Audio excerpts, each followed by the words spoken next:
Que s'est-il passé, Seigneur?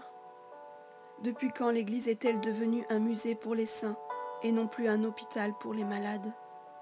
Que s'est-il passé, Seigneur?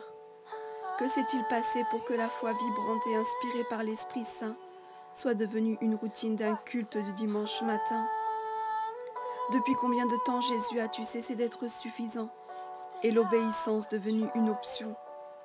Quand avons-nous préféré nous cacher plutôt que de nous tenir à tes pieds et toucher le bord de ton vêtement, l'extrémité de ta puissance, le commencement de ton amour?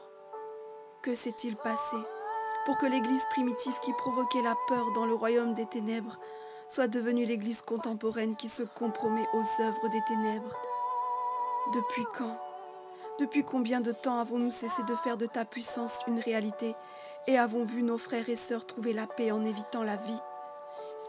Depuis quand avons-nous cessé de calmer notre douleur avec la vie, la paix, l'amour et la guérison que tu offres pour finalement nous tourner vers toutes sortes d'addictions et que jamais cela ne soulage?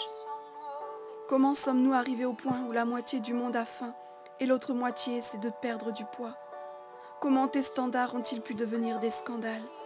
Quand les béatitudes ont-elles été remplacées par la religiosité des 10 commandements à respecter? Que s'est-il passé, mon Dieu? C'est les cris d'une génération qui a les mots qui pleurent et les larmes qui parlent. Il faut que tu reviennes. Reviens, Seigneur. Nous sommes là. Nous avons peur.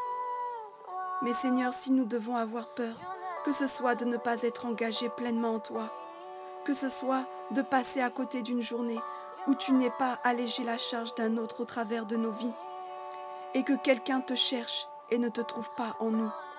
Seigneur, nous t'en supplions, reviens dans notre génération et reviens par nous.